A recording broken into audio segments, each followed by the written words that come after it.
అదే RTV app వార్తల్ని క్షణాల్లో చదివే అవకాశం ఉంటుంది. ఒక న్యూస్ పేపర్, ఒక టెలివిజన్ ఛానల్ మీ చేతుల్లో ఎప్పుడూ ఉంటాయి.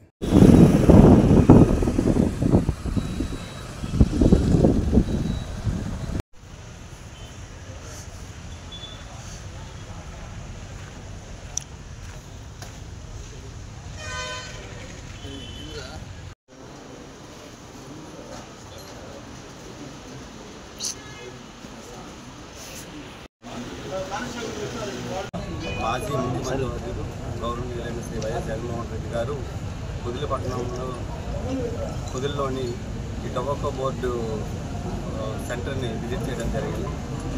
ఈ విజిట్లో భాగంగా సుమారు 965 మంది పోలీసులతో ఒక బందోబస్తు ప్లాన్ని తయారు చేసుకున్నాం. ఎక్కడ ఎటువంటి సంఘటనలు అంటే శాంతి భద్రతలు విఘాతం కలిగించేటటువంటి సంఘటనలు జరగకుండా అంత ప్రశాంతంగా శాంతియుతంగా జరగాలనే ఉద్దేశంతో పోలీస్ శాఖ గౌరవనీయులైన జిల్లా ఎస్పీ గారి ఆధ్వర్య సూచన మేరకు 965 మందితో పోలీస్ బందోబస్తుని ఏర్పాటు చేశాం. అయితే రీసెంట్గా రాష్ట్రంలో చోటు చేసుకున్న కొన్ని సంఘటనలు అయినా రీసెంట్గా మీ అందరికీ తెలిసింది, మన సత్యసాయి జిల్లాలోని ఈ విలీకాయడ్లోకి అందరూ కూడా ఎక్కువ మంది వచ్చేయడము, అటువంటి సంఘటనలు దృష్టిలో ఉంచుకొని ఆర్గనైజర్స్ కూడా కొన్ని సూచనలు చేయడం జరిగింది. ఎక్కడా కూడా ఎటువంటి అసాంఘిక సంఘటనలు జరగకుండా ఉండాలనే ఉద్దేశంతో ఆర్గనైజర్స్కి విలీకాయడ్ చుట్టూ అంటే కుదిలి దర్శి రోడ్డులో ఏదైతే హెలిప్యాడ్ని ఏర్పాటు చేశామో ఆ హెలిప్యాడ్కి సుమారు ఒక 200 మీటర్లు, అటువైపు 100 మీటర్లు, ఇటు 100 మీటర్లని స్టెరైల్ జోన్గా పెట్టమని చెప్పడం జరిగింది. అయినప్పటికీ కూడా మనకి ఫస్ట్ మినిట్ నుంచే ఈ అభిమానులు కానీ కార్యకర్తలు కానీ మిగతా వారందరూ కూడా ఎక్కువ మంది గ్యాదర్ అయిపోయి ఉండడం, పోలీస్ సూచనలు ఎటువంటి ఇవి కూడా వాళ్ళు అనుసరించకపోవడం వల్ల హెలిప్యాడ్ ఆల్మోస్ట్ బ్యారికేడ్ వరకు కూడా వీళ్ళు గ్యాదర్ అయిపోయి ఎక్కువ నెంబర్లో గ్యాదర్ అయిపోవడం జరిగింది. అయినప్పటికీ కూడా అక్కడ పోలీసులు ప్రశాంతంగా సమయస్ఫూర్తిని ప్రదర్శిస్తూ అక్కడ ఎటువంటి సంఘటనలు కూడా జరగకుండా కాపాడడం జరిగింది.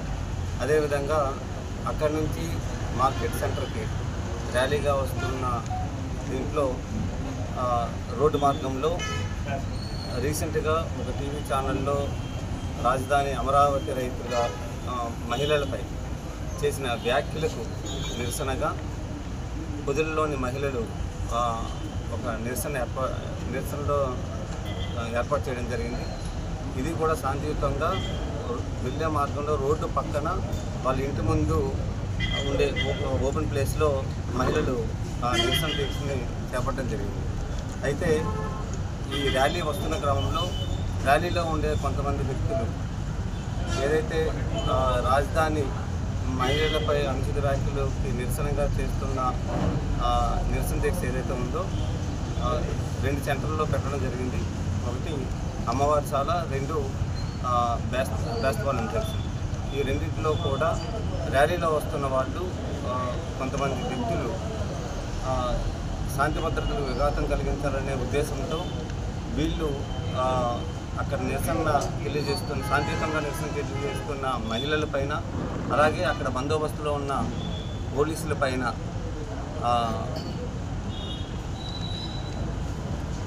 చెప్పులు, వాటర్ బాటిల్స్, అలాగే రాళ్ళని కూడా రాళ్ళతో దాడి చేయడం జరిగింది. ఈ దాడిలో అక్కడ ఉండే మహిళలు ఒక 2 మహిళలు, ఒక మేల్ పర్సన్ కూడా ఇంజూరీ అయ్యారు సివిలియన్. అలాగే అక్కడ ఉండే దీంట్లో ఉండే పోలీస్ పర్సన్స్ కూడా ఇంజూరీ అయ్యారు. మన డిఎస్పీ దర్శి గారి పైన కూడా చెప్పుతోటి కొట్టడం జరిగింది.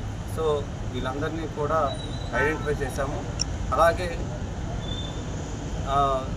ర్యాలీ మనకి టొబాకో బోర్డు సెంటర్కి వచ్చిన తర్వాత టొబాకో బోర్డులో ఈ రైతులు ఏదైతే పండించుకునే పొగాకు ఉంటుందో దాన్ని బేర్లుగా కట్టేసి ఉంచుతారనమాట. సో ఎక్కువ మందిని గ్యాదర్ చేస్తే, ఎక్కువ మంది అక్కడ గ్యాదర్ అయితే మళ్ళా ఆ పంటకి నష్టం కలుగుతుంది, దాని యొక్క క్వాలిటీ తగ్గిపోతుంది, డ్యామేజ్ అవుతుంది పంట అనే ఉద్దేశంతో ఆర్గనైజర్స్ ముందుగానే చెప్పడం జరిగింది. రిస్ట్రిక్టెడ్గా మరిన్ని వీడియోస్ కోసం ఛానల్ ని సబ్స్క్రైబ్ చేయండి. లేటెస్ట్ అప్డేట్స్ కోసం వాట్సాప్ ఛానల్ ని ఫాలో అవ్వండి. అండ్ లింక్ డిస్క్రిప్షన్ లో ఉంది.